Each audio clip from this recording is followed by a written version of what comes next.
Hello friends, स्वागत छ तपाईहरुलाई आजको हाम्रो यस भिडियोमा र म चाहिँ रवि केसरी। आज म तपाईहरुमाझ एउटा इम्पोर्टेन्ट चीज लिएर आएको छु। विभिन्न स्टुडेन्ट्सहरुलाई एक्जाममा प्रिपरेसन गर्न कठिनाइ परिरहेको हुन्छ। सो तपाईहरुलाई चाहिँ एक्जामको लागि कठिनाइ नपरोस् भनेर मैले केही एक्जाम टिप्सहरु आज मैले मेरो डायरीबाट तपाईहरु समक्ष लिएर आएको छु।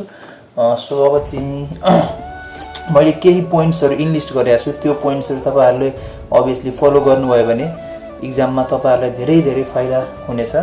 ओके, सो मैले चाहिँ तपाईहरुलाई पोइन्ट वाइज सबै पोइन्ट्स मैले चाहिँ पोइन्ट भन्दै एक्सप्लेन गर्दै गर्नेछु। यसो ध्यान दिएर सुन्नु होला र सकभर आफ्नो डेली लाइफमा फलो गर्नु होला।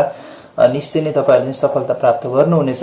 ओके, सो यो पोइन्ट्सहरु जुन छन् यो पोइन्ट्सहरु सबै level of exams. Okay, so it is useful for every level of exams, चाहे त्यो क्लास 8 को डुएल एक्जाम होस्, चाहे त्यो एसई एक्जाम होस्, चाहे 11-12 एक्जाम होस्, चाहे ब्याचलर होस्, आइदर मास्टर लेभल होस्। सो कुनै पनि लेभलमा चाहिँ तपाईहरुले यो कुराहरुलाई चाहिँ फलो गर्नुभयो भने अभियसली तपाईहरु आफ्नो एक्जामलाई एकदम सक्सेसफुल तरिकाले चाहिँ त्यसलाई कम्प्लिट गर्न सक्नुहुन्छ, along with getting very good marks और we can say the expected marks. So let's start.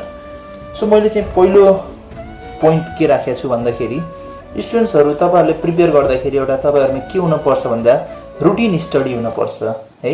तपाईहरुले एउटा चाहिँ आफ्नो स्टडी गर्दै हुनुहुन्छ भने तपाईहरुको सबै कोर्स सकिसकेको छ वा कोर्स नसकिए पनि तपाईहरुले आफ्नो एउटा स्टडीको एउटा रुटिन बनाउनुस् र त्यो रुटिनलाई तपाईहरुले एभ्रीडे फलो गर्नुस् हैन। तपाईहरुले अब त्यो रुटिन फलो गर्दाखेरि कस्तो गर्न सकिन्छ भन्दाखेरि तपाईहरुले जुन सब्जेक्ट पढ्नुहुन्छ, कोही विद्यार्थीले 8 वटा पढ्नु होला, कसैले चाहिँ 5 वटा पढ्नुहुन्छ होला हैन। सो अब त्यो सब्जेक्ट्सहरुमा तपाईहरुलाई जुन सब्जेक्ट सबैभन्दा गाह्रो लाग्छ, त्यो सबैभन्दा डिफिकल्ट लाग्ने जुन सब्जेक्ट छ, त्यो डिफिकल्ट सब्जेक्टहरुलाई तपाईले रुटिनमा अलिकति बढी समय दिएर आफ्नो एउटा रुटिन बनाउनुस् है। तपाईहरुले रुटिन कसैले बनाइदिएर हुँदैन, because you know yourself the most better way. Okay, तपाईले आफैले सबभन्दा बढी राम्रोसँग चिन्नुहुन्छ, तपाईको शेड्युल के छ तपाईलाई नै थाहा छ। सो तपाईले आफूले चिनेर तपाईले कति बेला समय उपयुक्त हुन्छ त्यो समय म्यानेज गरेर कति बेला नास्ता खाने, कति बेला खाना खाने, कति बेला सुत्ने, कति बेला इन्टरटेन हुने र कति बेला चाहिँ स्टडी गर्ने, तपाईले आफ्नो पहिला एउटा मेन्टालिटी तयार पार्नुस् र त्यो अनुसार आफ्नो रुटिन तयार गर्नुस् र त्यो रुटिनलाई स्ट्रिक्टली चाहिँ आफ्नो एक्जाम नसकिदासम्म त्यसलाई फलो गर्नुस्। Definitely will get success in your exam. Okay, so let's go to the second point. र रुटिन स्टडी म अझै एउटा के भन्न चाहन्छु भने जुन सब्जेक्ट तपाईलाई गाह्रो लाग्छ त्यो गाह्रो लाग्ने सब्जेक्टलाई अलिकति बढी टाइम दिनुस् है। म यो भन्दिनँ कि जुन तपाईलाई इजी लाग्छ त्यसलाई हेल्थ चेक ट्राई गर्नु। जस्तै फर एक्जाम्पल कोही स्टुडेन्टलाई नेपाली सजिलो लाग्ला, कोही स्टुडेन्टलाई इंग्लिश सजिलो लाग्ला, त्यसलाई हेर्दै नहेर्नुस्, एक्जाम मात्रै हेर्नुस् म भन्दिनँ, त्यसलाई पनि हेर्नुस्। तर त्यसलाई एभ्रीडे 10-15 मिनेट 20 मिनेट हेरे पुग्छ भने अलिकति टफ सब्जेक्ट्सहरु जस्तै म्याथ भयो, साइन्स भयो हैन, त्यस्तै गरी साइन्स फ्याकल्टीका स्टुडेन्ट्सहरु फिजिक्स केमिस्ट्रीहरु कुनै छ भने त्यसलाई चाहिँ अलि बढी भन्दा बढी समय छुट्याएर 2 घण्टा 3 घण्टा 2.5 घण्टा कति सक्नुहुन्छ छुट्याएर अनि आफ्नो स्टडीमा अगाडि बढ्नुस्। ओके, त्यसैगरी चाहिँ अर्को पोइन्ट्स मैले लिएर आएको छु। सेकेन्ड पोइन्टमा ड्युरिङ योर एक्जाम अघि पछि तपाईहरुको आफ्नो इच्छा भएन, तर आफ्नो जुन एक्जामको समय छ त्यो एक्जामको समयमा तपाईहरुले चाहिँ आफ्नो मोबाइललाई एभोइड गर्नुस् है। सबैबाट आफ्नो मोबाइललाई एभोइड गरेको एकदमै राम्रो हुन्छ। यद्यपि मैले ब्र्याकेटमा के पनि लेखेको छु भन्दा you may use if necessary. तपाईलाई एकदमै कहीं आवश्यक पर्यो, कुनै क्वेशन जान्नु भएन, कुनै क्वेशन तपाईलाई कोही आफ्नो विज्ञलाई सोध्न मन लाग्यो, कोही जानेको साथीलाई सोध्न मन लाग्यो अथवा टिचरलाई सोध्न मन लाग्यो भने तपाईले चाहिँ मोबाइल फोन युज गरेर चाहिँ तपाईले इमिडिएटली त्यो आफ्नो कन्फ्युजनलाई क्लियर गर्न सक्नुहुन्छ। ओके, सो एटलिस्ट तपाईले एक्जामको ड्युरेसनमा आफ्नो मोबाइल फोनलाई एभोइड गर्नुभयो भने तपाईले आफ्नो समय बढी भन्दा बढी आफ्नो समय चाहिँ स्टडीमा दिएर तपाईले आफ्नो बेस्ट रिजल्ट गेन गर्न सक्नुहुन्छ। ओके, त्यस्तै गरी चाहिँ मैले थर्ड पोइन्टमा लेखेको छु take rest in middle of study.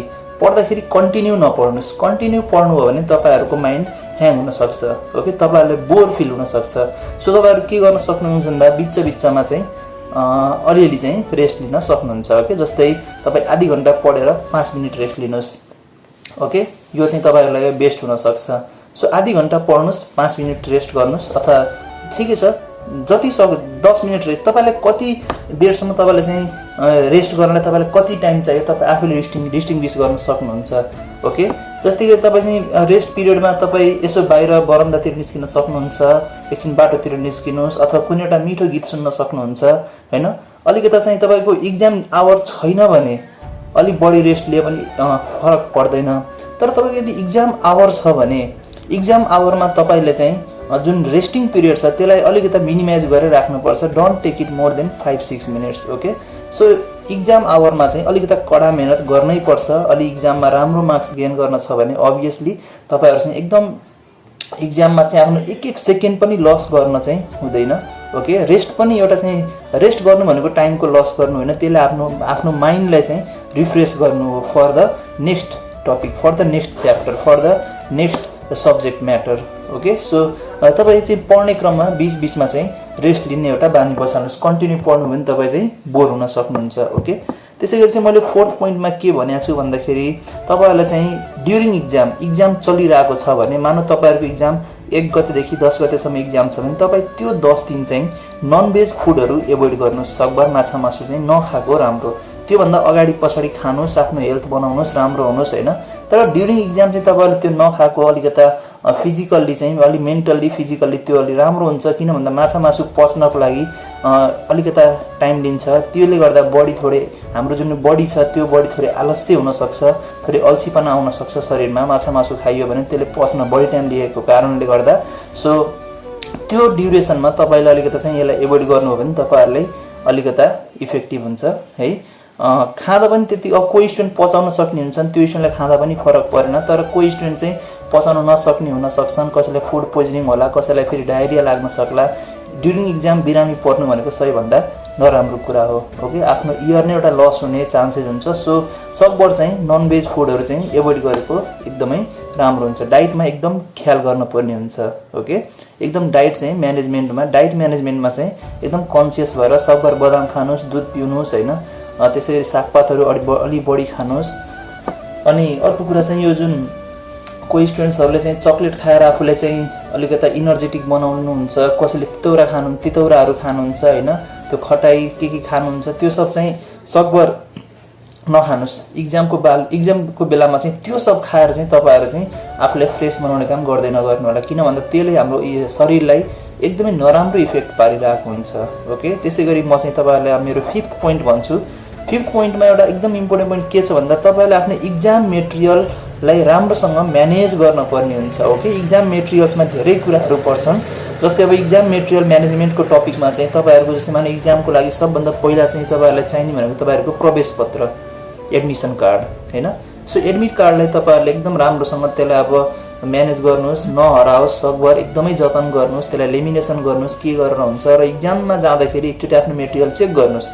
त्यसै गरी तपाईँहरूको चाहिँ अरू सामानहरू के हुन सक्छन्, जस्तै पेन्सिल भयो, स्केल, सार्पनर, इरेजर, क्यालकुलेटर होइन, यी अनि त्यसपछि आफ्नो पेन, यी कुराहरू चाहिँ आफूसँगै फुल्ली वेल प्रिपेयर्ड भएर इक्जाममा जानुभयो भने तपाईँहरूलाई चाहिँ गाह्रो हुँदैन। इक्जाममा कोहीसँग बरोबरनी पर्दैन र तपाईँहरूलाई इक्जाममा कुनै पनि रिस्क पनि हुँदैन। कहिलेकाहीँ तपाईँहरूले आफैले पनि ख्याल गर्नुभयो होला, इक्जाममा कोही साथीसँग मेटेरियल एक्सचेन्ज गर्दाखेरि इन्भिजिलेटरले चाहिँ देखेर चाहिँ तपाईँहरूलाई एक्सपेल गरिदिएको कन्डिसन्सहरू पनि छन् हामीसँग। सो त्यस्तो कन्डिसन नआओस्, इक्जाममा कुनै रिस्क नै नहोस् भनेर आफ्नो मेटेरियल आफैले कम्प्लिटली प्रिपेयर्ड भएर चाहिँ तपाईँहरूले लिएर जानु पर्ने हुन्छ। Okay, that will be one of the best exam tip for your preparation of exam.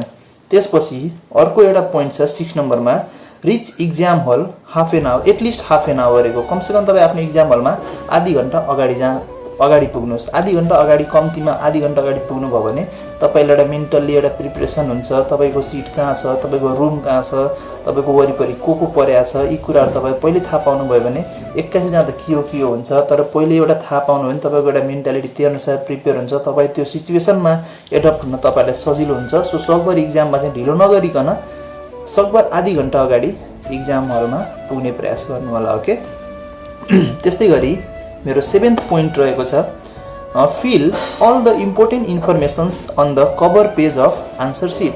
तपाईँले जुन एउटा आन्सर सिट दिन्छ बोर्ड इक्जाममा, त्यो आन्सर सिटमा अगाडिपट्टि चाहिँ के लेखेको हुन्छ त्यो सबै इन्फर्मेसनहरू जे चाहिँ त्यहाँ भर्न पर्ने छ, सबै कुराहरू राम्रोसँग नबिगारिकन करेक्ट वेमा त्यसलाई सबै फिल गर्नुहोस् है। कतिपय स्टुडेन्ट्सहरूले चाहिँ त्यो फिल गर्दाखेरि आफ्नो बिगार्नुहुन्छ, सिम्बल नम्बर बिगार्नुहुन्छ।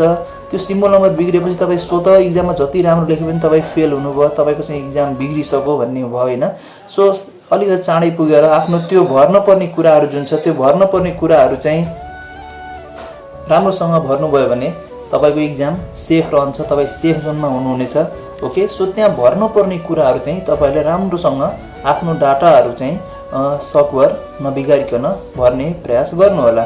तपाईलाई कुनै कन्फ्युजन लाग्छ भने तपाई चाहिँ त्यहाँ इन्भिजिलेटर जो हुनुहुन्छ उहाँले बोलाएर सोधेर पनि क्लियर भएर अनि त्यसलाई फिल गर्न सक्नुहुन्छ। ओके, त्यसपछि चाहिँ मैले अर्को पोइन्ट 8 मा लेखेको छु, read all the informations written on it and follow it. त्यो आन्सर सिटको फ्रन्ट पेजमा त्यहाँ थुप्रै इन्स्ट्रक्सन्सहरू स्टुडेन्ट्सहरूलाई लेखिरहेको हुन्छ। त्यो इन्स्ट्रक्सन्सहरू तपाईँ राम्रोसँग पढ्नुहोस् है र त्यसलाई सकभर फलो गर्ने प्रयास गर्नुहोस्। त्यहाँ तपाईँहरूको लागि थुप्रै इन्फर्मेसन लेखेको हुन्छ। जस्तै फर इक्जाम्पल अब चाहिँ त्यहाँ भएको सबै कुरा फिल गर्नुहोस्, त्यसको चाहिँ जस्ट भित्रपट्टिको कभर पेजमा नलेख्नुहोस्, किन भन्दा त्यो पेजमा लेख्नु हो भने तपाईँको चाहिँ त्यो पेज कुनै सिस्टममा टियरिङ सिस्टम पनि हुन्छ, के हुन्छ होइन, मार्क्सहरू चढाउनु पर्ने हुन्छ। सो कभर पेजमा नलेख्नु भनेर लेखिरहेको हुन्छ, तर कतिपय स्टुडेन्ट्सहरूले यो पोइन्टलाई क्लियर नगरेर उहाँहरू चाहिँ कभर पेजबाटै लेख्न थाल्नुहुन्छ। तपाईँहरूले इक्जाम फी पे गर्नुभएको छ, कपी जति पनि पाउनुहुन्छ। सो त्यसको लागि चाहिँ तपाईँले चाहिँ मजाले आफ्नो निटनेस फेयरनेसमा चाहिँ कुनै कमी नराखिकन बकाइदा एउटा आन्सर भ्याएपछि 2-3 लाइन छोडेर पनि लेख्न सक्नुहुनेछ होइन। मार्जिन्सहरू दिने कुरा अब आउँछ नै लेक्चरमा। सो त्यहाँ भएका म्यासेजहरू चाहिँ इम्पोर्टेन्ट म्यासेजहरू राम्रोसँग त्यहाँ हेर्नुहोस्, पढ्नुहोस् होइन र त्यसलाई फलो गर्नुहोस्। ओके, त्यसपछि मैले अर्को पोइन्ट एउटा लिएर आएको छु हाम्रो सबै स्टुडेन्ट्सहरूको लागि। It's better to use blue gel pen. यो स्पेसल्ली क्लास 10 सम्मको स्टुडेन्ट्सहरूको लागि तपाईहरुले चाहिँ ब्लू जेल पेन युज गर्नुभयो भने एकदमै राम्रो हुनेछ है। र माथिको स्टुडेन्ट्सहरूले चाहिँ अब ब्ल्याक युज गरे पनि हुन्छ, तर सकभर तपाईहरु एउटा कुरा चाहिँ के अभोइड गर्नुस् भन्दा कि त ब्लू पेन कि त इङ्क पेन हैन जेल पेन युज गर्नुस्, तर डट पेन चाहिँ फिटिकै युज नगर्नुस्। किन भन्दा डट पेनले तपाईहरुको ह्यान्डराइटिङ एकदमै बिगारिरहेको हुन्छ। डट पेनले छिटो त हुन्छ तर त्यसले ह्यान्डराइटिङ एकदमै खराब बनाउने गरिरहेको हुन्छ। सो डट पेनलाई एकदमै एभोइड गरेर सकभर ब्लू जेल पेन युज गर्नुस् अथवा कुनै जेल पेन अथवा इङ्क पेन प्रयोग गर्नुभयो भने तपाईहरुको एक्जाममा चेकरमाथि एकदमै राम्रो इम्प्रेसन पर्नेछ। ओके, सो मेरो 10th पोइन्ट रहेको छ, if necessary give appropriate margins. So कुनै आन्सर सिटहरुमा अलरेडी मार्जिन भइसकेको हुन्छ तर कोही आन्सर सिटमा मार्जिन हुँदैन। सो मार्जिन नभएकोमा तपाईहरुले चाहिँ मार्जिन दिने गर्नुस् हैन।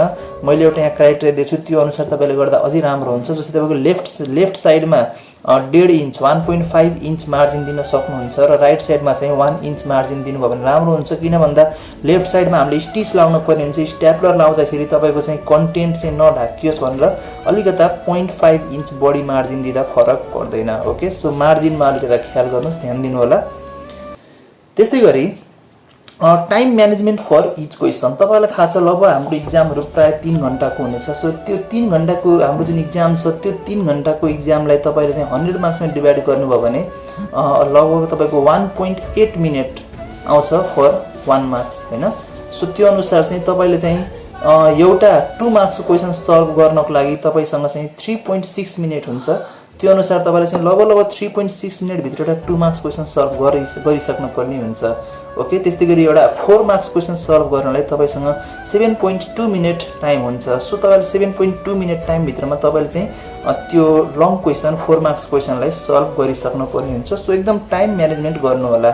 आफूसँग एउटा लानु पर्ने एक्जाममा मेटेरियल भनेको ह्यान्ड वाच घडी पनि हो, घडी आफूसँग राख्नुस् र आफ्नो टाइम क्याल्कुलेट गरेर चाहिँ तपाईहरुले त्यो जुन छ क्वेसन्सको जुन सल्भिङ टाइम त्यसलाई चाहिँ तपाईले चाहिँ क्याल्कुलेट गरेर क्वेसन सल्भ गर्न सक्नुहुन्छ। Okay, so that is the matter of time management. आफ्नो टाइमलाई म्यानेज गर्नु सकभर चाहिँ एक्जाममा चाँडै भ्याउने प्रयास गर्नुस् र सबै क्वेसन टच गर्नुस्, सबै क्वेसन एटेम्प्ट गर्नुस्। ओके, त्यसै गरी अर्को चाहिँ छ, मैले पोइन्ट लिएको छु, in mathematics it's better to start from long question. तपाईँ यदि म्याथको क्वेसन सल्भ गरिदिनुहुन्छ, म पनि एउटा म्याथको टिचर हो होइन। सो तपाईँ यदि क्वेसन म्याथको गर्दै हुनुहुन्छ, म्याथको एक्जाम दिन जानुभएको छ भने तपाईले चाहिँ पहिला लङ क्वेसनबाट सुरु गर्नुभयो भने तपाईलाई एकदम बेस्ट हुन्छ। ओके, पहिला लङ क्वेसन हामीले सकभर टाइम भित्रै हामीले सिद्ध्याउने प्रयास गर्यौं भने त्यसपछि रहेको 2 मार्क्स अथवा 1 मार्क्सको क्वेसन्सहरुको लागि धेरै टाइम लाग्दैन। तपाईले इमिडिएटली त्यो क्वेसन्सहरु सिद्ध्याउन सक्नुहुन्छ। सो सबभन्दा पहिला तपाई यदि एक्जाममा जाँदै हुनुहुन्छ, म्याथ एक्जाम हो भने तपाई लङ क्वेसन गर्नुस्, that is best for you. Okay, त्यस्तै गरी चाहिँ मैले 13th पोइन्ट लिएको छु, must important read questions very carefully. कतिपय स्टुडेन्ट्सहरू क्वेसन राम्रोसँग नपढेर क्वेसन एकातिर हुन्छ, उहाँहरूको आन्सर अर्कोतिर हुन्छ। सो तपाईँहरू चाहिँ क्वेसन राम्रोसँग पढ्ने बानी बसाल्नुहोस्। कतिपय कोही स्टुडेन्ट्सहरूले क्वेसन राम्रोसँग नपढेर आधी पार्ट गरेर पछाडिको टेल पार्ट छोड्ने क्रम पनि मैले धेरै नै देखेको छु। ओके, मेरो टिचिङ क्यारियर लगभग 9-10 वर्ष भइसक्यो। यो ड्युरेसनमा मैले कति स्टुडेन्ट्सहरूलाई भेटाएको छु, इक्जाममा क्वेसन छुटाउनुहुन्छ, पछि बाहिर आएपछि टाउको फोड्नुहुन्छ आफ्नो, थुक्क मैले यो छोडेँ, मैले यो बिगारेँ भनेर है, मैले जानेको क्वेसन मैले छोडेँ भनेर है। सो क्वेसन राम्रोसँग कम्प्लिटली पढ्नुहोस् र कम्प्लिटली त्यसको आन्सर सकिएपछि मात्रै अर्को क्वेसनमा स्किप गर्नुहोस्। ओके, क्वेसन नछुटोस् भनेर क्वेसन राम्रोसँग पढ्नुहोस् भने हो। ओके, र क्वेसन पढेर क्वेसनको थिम बुझेर त्यो अनुसार आन्सर दिने प्रयास गर्नु। त्यस्तै गरी मैले नेक्स्ट पोइन्ट लिएको छु, डु क्यालकुलेसन्स भेरी केयरफुल्ली। तपाईँ यदि म्याथको इक्जाम दिन जानुभएको छ भने तपाईँले क्यालकुलेटरमा क्यालकुलेसन गर्नुपर्ने हुन्छ। डिफ्रेन्ट स्ट्याटिस्टिकल डाटाहरू हुन्छ, त्यो डाटाहरूमा क्यालकुलेट गर्दाखेरि स्क्वायर निकाल्दा, प्रोडक्ट निकाल्दा होइन, मोडुलस भ्यालु निकाल्दा तपाईँहरू चाहिँ क्यालकुलेसनमा बिगार्न सक्नुहुन्छ। सो क्यालकुलेसनमा चाहिँ नबिग्रो, डिफ्रेन्ट फर्मुलाहरूको क्यालकुलेसन गर्नुपर्ने हुन्छ। सो त्यस्तो क्यालकुलेसन गर्दाखेरि तपाईँहरू क्यालकुलेटरमा हामीले चाहिँ हिट गर्दाखेरि एकदमै केयरफुल भएर क्यालकुलेटरमा हिट गर्नुहोस्, सकभर एरर नगर्नुहोस्। कहिलेकाहीँ हुनसक्छ प्लसको ठाउँमा माइनस थिच्चेला होइन, त्यस्तै गरी चाहिँ कुनै नम्बरको ठाउँमा अर्को नम्बर थिच्चेला। सो एटलिस्ट केयरफुल हुनुहोस्, प्र्याक्टिस बढीभन्दा बढी गर्नुहोस् होइन, र क्यालकुलेसनमा एरर नगर्नुहोस्। कतिपय स्टुडेन्ट्सहरूले मैले कतिपय आन्सर सिटमा पनि के भेटाउँछु भन्दा 3x3 छ भने उहाँहरूले 6 लेखेर बिगार्नुहुन्छ। 3x3 6 हुँदैन, 3x3 चाहिँ 9 हुन्छ। राम्रो टपर स्टुडेन्ट्सहरूले पनि यस्तो मिस्टेक गरेको मैले धेरै चाहिँ भेटाएको छु है। So do calculation very carefully. Okay, त्यस्तै गरी मैले अर्को पोइन्ट लिएको छु, 15th number point, draw all diagrams using pencil, scale, compass and level properly. तपाईँले इक्जाममा जति पनि फिगरहरू बनाउनु पर्ने हुन्छ, कुनै पनि सब्जेक्टको इक्जाम होस् होइन, तपाईँले चाहिँ त्यो फिगरहरू बनाउँदाखेरि तपाईँले चाहिँ यतिकै रफ स्केच नबनाउनुहोस् होइन। सकभर चाहिँ तपाईँहरू पेन्सिलको कम्पलसरी युज गर्नुहोस् होइन, र त्यहाँ आवश्यक छ भने स्केल, कम्पास के चाहिन्छ त्यो सबै मेटेरियलहरू युज गरेर आफ्नो फिगरहरू चाहिँ एकदम राम्रोसँग डेकोरेट गर्नुहोस्, डिजाइन गर्नुहोस्, लेबल गर्नुहोस् होइन। सो यो चाहिँ यो पनि एउटा इक्जामको एउटा राम्रो टिप्स हो। तपाईँले कुनै पनि फिगर बनाउँदाखेरि पेन्सिल, स्केलहरू युज गरेर बनाउनुहोस्, एकदम राम्रो हुन्छ है। ओके, त्यस्तै गरी मेरो 16th पोइन्ट रहेको छ, after completing each question give margin. तपाईँहरूले जति पनि क्वेसन सिद्ध्याउनुहुन्छ त्यो क्वेसन एउटा कम्प्लिटली त्यो क्वेसन सिद्धिएपछि त्यसलाई चाहिँ हामीले एउटा मार्जिन दियौँ भने हाम्रो आन्सर सिट एकदम fresh, fair, neat and clean रहन्छ। ओके, सो तपाईँहरू चाहिँ एउटा आन्सर सकेपछि मार्जिन दिने बानी बसाल्नु। सकभर त्यो सुरुमै नगर्दा पनि पछि आफ्नो पुरै टास्क कम्प्लिट भइसकेपछि लास्टमा मार्जिन दिए पनि भयो, तर सकभर मार्जिन दिनुहोस्। त्यसमा के हुन्छ भन्दा क्लियरिटी आउँछ। ओके, चेकरले चेक गर्दाखेरि चाहिँ उहाँहरू चाहिँ कन्फ्युज हुनुहुन्न, कुन क्वेसन चेक गर्दैनुहुन्छ उहाँहरू क्लियर हुनुहुन्छ। ओके, त्यस्तै गरी मेरो चाहिँ 17th पोइन्ट रहेको छ, if you are confuse in any question don't stick in it. तपाईँहरूलाई कुनै क्वेसनमा कन्फ्युजन भइरहेको छ भने त्यसमा चप्किएर नबस्नुहोस्, स्किप गर्नुहोस्, त्यसलाई पछि गरौँला भनेर त्यसलाई एकछिन छोड्नुहोस् र त्यसपछि आफ्नो जानेको क्वेसनतिर अगाडि बढ्नुहोस् है। त्यसमै स्टिक भएर सोच्न थाल्नु हो भने तपाईँहरूले डेफिनेटली टाइम पुग्दैन। सो आफ्नो टाइम म्यानेजमेन्ट गर्नको लागि चाहिँ कुनै क्वेसन आउँदैन भने त्यसलाई एकछिनलाई स्किप गर्नुहोस्, पछि सोचेर जति जान्नुहुन्छ त्यति लेख्नु होला। Okay, so it is our 17th point. त्यस्तै गरी मेरो 18th पोइन्ट रहेको छ, maintain your speed of writing. कति स्टुडेन्ट्सहरूले के गर्नुहुन्छ भन्दा उहाँहरू सुरुमा एकदमै सुस्त लेख्नुहुन्छ अक्षर राम्रो बनाउने चक्करमा, र पछि जब टाइम सकिन थाल्छ उहाँहरूको रफ्तार एकदम बढी हुन्छ। एकदम बढी भएपछि उहाँहरूको अक्षर डक्टरको भन्दा पनि डक्टरको ह्यान्डराइटिङ ठिकै हुन्छ, तर अलिकति बुझ्न गाह्रै पर्छ। त्यस्तै भइदिन्छ हाम्रो स्टुडेन्टहरूको लास्ट आवरको ह्यान्डराइटिङ। ओके, सो तपाईँहरूले आफ्नो राइटिङ स्पिड यसरी मेन्टेन गर्नुहोस् कि तपाईँको फर्स्ट आवरको ह्यान्डराइटिङ र लास्ट आवरको ह्यान्डराइटिङमा भेरिएसन नआओस्, युनिफर्म होस् तपाईँको handwriting. Okay, so it is my 18th point, maintain your speed of writing. यो कुरा तपाईँको टाइम म्यानेजमेन्टमा आउँछ। त्यसको लागि तपाईँ इक्जामको लागि प्रिपेयर गर्दाखेरि अगाडि पछाडि पनि, इक्जामभन्दा अगाडि पछाडि पनि त्यो आन्सरहरू लेखेर प्र्याक्टिस गर्ने एउटा बानी बसाल्नुहोस्। लेखेर प्र्याक्टिस गरेको दिमागमा धेरै समयसम्म रहन्छ। ओके, त्यस्तै गरी हाम्रो म्याथ इक्जामहरूमा म्याथको क्यालकुलेसन गर्दा प्रायः स्टुडेन्ट्सहरूलाई रफ पेजको समस्या आउँछ। सो त्यो रफ पेजको पनि तपाईँहरूलाई चाहिँ त्यो आन्सर सिटकै अगाडिपट्टि एउटा चाहिँ इन्फर्मेसनमै लेखिरहेको हुन्छ। तपाईँहरूलाई कहीँ खेसरा गर्न पर्यो अथवा चाहिँ तपाईँहरूलाई कहीँ रफ गर्न पर्यो भने त्यही आन्सर सिटभित्र गर्नु होला भनेको छ। सो कुनै त्यो आन्सर सिटभित्र कुनै एउटा पेज लिनुहोस्, माथिपट्टि ROUGH रफ रफ लेख्नुस्, त्यहाँ आफूले आवश्यक परेको पुरै रफ गर्नुस्, लास्टमा त्यसलाई चाहिँ एउटा क्रस मार्कले काट्दिनुस्। त्यति गरेपछि तपाईहरुलाई एक्स्ट्रा रफको आवश्यकता नै पर्दैन। अथवा तपाईलाई रफ गर्नै छ भने एउटा answer sheet may I get one answer sheet ma'am or sir भन्नुस्, एउटा आन्सर सिट माग्नुस्, त्यसमा बिस्तारै रफ गर्दै त्यसैमा पुरै रफ त्यसमै गर्नुस्, लास्टमा काटेर सँगै स्टिच गरेर कपी सबमिट गरिदिनुस्, एकदम इजी। ओके, सो रफको लागि चाहिँ तपाईहरुले त्यसरी छुट्टै एउटा may I get rough page भन्नु भने तपाईहरुले कोही टिचरले पनि दिनु हुँदैन। तपाईले may I get answer sheet भन्नुस्, आन्सर सिट लिनुस्, माथि रफ लेख्नुस्, त्यसमा रफ गर्नुस्, क्रस गरेर अनि सबमिट गर्नुस्, त्यसमा स्टिच गरेर सँगै सबमिट गरिदिनुस्। ओके, सो त्यसपछि मेरो 20th पोइन्ट रहेको छ, 20औं point, don't share any material with others. मैले यो कुरा अघि पनि भनिसकेको छु, आफूले चाहिने मेटेरियल्सहरु आफूसँग सबैले सँगै लिनुस् र एक्जाममा जानुस्। कोहीसँग केही कुरा शेयर नगर्नुस्, त्यो भनेको एकदम एउटा रिस्क फ्याक्टर हुन्छ। सबै टिचरहरुको मुड एउटै हुँदैन हैन, कोही टिचरहरुले चाहिँ मेटेरियल एक्सचेन्ज गरेको चाहिँ नरुचाउनु पनि हुन सक्नुहुन्छ। सो उहाँहरुको चाहिँ एउटा जुन त्यो छ नि फिलिङ, त्यो हट नहोस् भनेर मेटेरियल एक्सचेन्जै नगर्नुस्। कसैले पचाउनुहुन्छ, कसैले पचाउनुहुन्न। तपाईको त्यही सानो एउटा मेटेरियल एक्सचेन्जले गर्दा नै एउटा इस्युले गर्दा तपाईको एक्जामबाट एक्सपेल हुने चान्सेस पनि आउन सक्छ। So please you take your material whatever required to you yourself, आफै लिएर जानुस् हैन। So that is one of the very important point. Okay, त्यसैगरी मेरो 21st पोइन्ट रहेको छ, staple your additional answer sheets very properly. कतिपय स्टुडेन्ट्सले धेरै कपी थप्नुहुन्छ र उहाँहरुको स्ट्यापलर राम्रोसँग लागिरहेको हुँदैन। सो त्यसलाई राम्रोसँग स्ट्यापल नभएसम्म तपाईं चाहिँ कपी सबमिट नगर्नुस्। आफ्नो इन्भिजिलेटर टिचरलाई भन्नुस्, sir please staple my copy properly, र त्यसलाई राम्रोसँग दुईतिरबाट कसरी हुन्छ आफ्नो एउटा पनि सिट नछुट्टियोस् भनेर दुःख गरेर पढेको हो नि। कति दुःख छ पढ्न, कति दुःख गरेर आन्सर लेख्नु भएको छ। तपाईको एउटा पनि आन्सर सिट त्यहाँ चाहिँ मिसप्लेस भयो अथवा हरायो भने तपाईलाई घाटा लाग्छ नि त। सो आफ्नो आन्सर सिटलाई राम्रोसँग स्ट्यापल गर्नुस्। धेरै थप्नु भएको छैन, अगाडि पछाडिबाट गर्नुस्, जसरी हुन्छ गर्नुस्, तर राम्रोसँग कपी स्ट्यापल गरेर मात्रै सबमिट गर्नु होला। ओके, त्यसैगरी मेरो अर्को पोइन्ट छ 22nd point, try to finish at least 15 to 20 minutes earlier so that you can recheck answer once. तपाई कमसे कम 15-20 मिनट 25-30 मिनट अगाडि आफ्नो एक्जाम सिद्ध्याउनु भयो भने तुरुन्तै सबमिट गरेर हिँडि नहाल्नुस्, बस्नुस्, एउटा word by word, letter by letter check गर्नुस्। तपाईको कहीं न कहीं मिस्टेक फेला पार्न सक्नुहुन्छ हैन। सो कुनै स्पेलिङ मिस्टेक होला, कुनै फर्मुला मिस्टेक होला, कुनै क्याल्कुलेसन मिस्टेक होला, त्यो रिचेक गर्नुस्। रिचेक गरेर अनि त्यसलाई चाहिँ म के भन्छु भने तपाई कम्प्लिट 3 आवर्स बस्नुस् एक्जाममा र आफ्नो लेखेको आन्सरहरु भ्याइसक्नु भएको छ भने रिचेक गरेर बस्नुस्।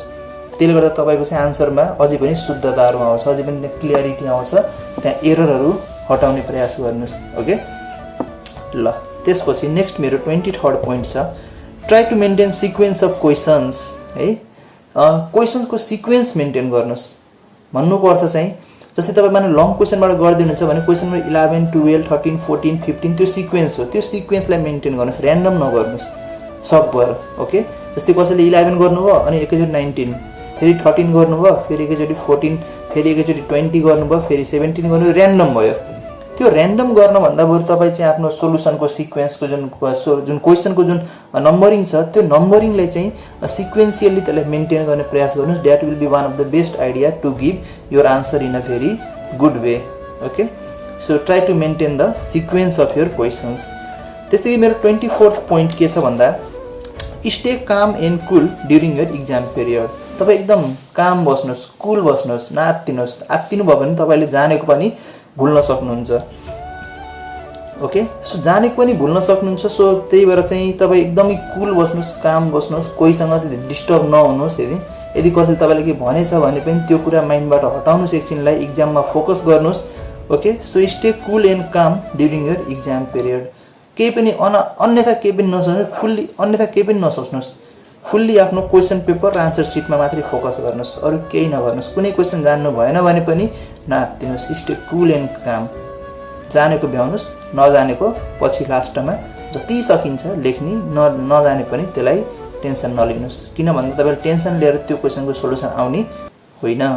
ओके, त्यसैगरी मेरो 25th पोइन्ट रहेको छ, it's better to keep phone number of every subject teacher so that in any confusion during your preparation you may ask any time to him or her। तपाईहरुको subject टिचरहरुको तपाईहरुले सकभर सबै subject अहिले चाहिँ टेक्नोलोजीको जमाना छ हैन, सबैसँग मोबाइल फोन छ, सबै मोबाइल फोन नभएको अहिले व्यक्ति नै छैन जहाँसम्म मलाई त्यस्तो लाग्छ है। सो तपाईहरुले आफ्नो सब्जेक्ट टिचरको फोन नम्बर राख्नुस् र तपाईहरुले चाहिँ आफ्नो मेटेरियलहरु प्रिपेयर गर्दाखेरि तपाईहरुलाई चाहिँ कुनै प्रब्लम आयो भने इमिडिएटली आफ्नो सब्जेक्ट टिचरलाई कन्सल्ट गर्नुस् र तपाईहरुले चाहिँ त्यसको चाहिँ सोलुसन पाउने प्रयास गर्नुस्। Okay, that will be one of the best idea for your exam preparation. त्यसैगरी मेरो 26th पोइन्ट रहेको छ make chart of formulas and diagrams. तपाईको जति पनि फर्मुलाहरु छ, म्याथको फर्मुलाहरु, साइन्सका डायग्रामहरु, त्यसको चार्टहरु बनाउनुस्। चार्टहरु बनाएर आफ्नो चाहिँ सुत्ने कोठामा त्यसलाई टाँस्नुस् र त्यसलाई स्टडी गर्नुस्। जब पढ्नै छ, केही गर्नै छ भने दुःख गर्नबाट डराउनु हुँदैन। ओके, सो त्यसमा टाइम दिनुस्, फर्मुलाहरु एभ्रीडे स्टडी गर्नुस् ताकि एक्जाममा गएर गाह्रो नहोस्। ओके, र त्यसैगरी मेरो 27th पोइन्ट रहेको छ give more time to major a difficult subject. तपाईहरुलाई कुनै सब्जेक्ट गाह्रो लागिरहेछ भने त्यसलाई कम्पेरिटिभली अरु सब्जेक्टलाई भन्दा त्यो गाह्रो सब्जेक्टलाई अलिकता बढी टाइम छुट्याउनुस्। अरुलाई 1 घण्टा पढ्नुहुन्छ भने त्यसलाई 1.5 घण्टा पढ्नुस् है। अनि मात्रै तपाई चाहिँ सबै सब्जेक्टमा विथ राम्रो मार्क्स, विथ गुड ग्रेड हैन, तपाई चाहिँ अगाडि बढ्न सक्नुहुन्छ। ओके, त्यस्तै गरी चाहिँ मेरो 28th पोइन्ट रहेको छ don't do any argument with invigilator. इन्भिजिलेटरसँग कुनै पनि आर्गुमेन्ट नगर्नुस्। तपाई बोर्डिङमा बस्नु भएको छ भने इन्भिजिलेटर टिचरले चाहिँ तपाईलाई जे इन्स्ट्रक्सन दिनुहुन्छ, जे भन्नुहुन्छ त्यसलाई फलो गर्नुस्। उहाँसँग कुनै पनि आर्गुमेन्ट नगर्नुस्, अदरवाइज यसले चाहिँ तपाईलाई एउटा रिस्क जोनमा लान सक्छ। ओके, तपाईलाई एक्जामबाट एक्सपेल हुने चान्सेस पनि हुन्छ। सो उहाँहरुसँग कोअपरेट गर्नुस्, उहाँसँग चाहिँ स्माइली वेमा चाहिँ प्रेजेन्ट हुनुस्, डिसिप्लिन्ड हुनुस्, सिन्सियर हुनुस् हैन। ओके, त्यस्तै गरी मेरो 29th पोइन्ट रहेको छ in case you get any problem immediately inform to your invigilator without any hesitation. तपाईले एक्जामको ड्युरेसनमा चाहिँ कुनै प्रब्लम आइरहेको छ, कुनै समस्या भयो, अचानक तपाईको टाउको दुख्यो वा बिरामी हुनुभयो वा कुनै पनि प्रब्लम आयो, maybe ladies problem or maybe any type of problem, तपाईले इमिडिएटली कारण नमानिकन no any hesitation okay immediately आफ्नो चाहिँ इन्भिजिलेटरलाई इन्फर्म गर्नुस् र इन्फर्म गरेर चाहिँ त्यहाँ चाहिँ त्यो समस्याबाट मुक्ति पाउने प्रयास गर्नुस्। ओके, आफ्नो समस्या चाहिँ टिचरलाई राख्नलाई नडराउनुस् because teachers are there to help you completely, they are there available to help you.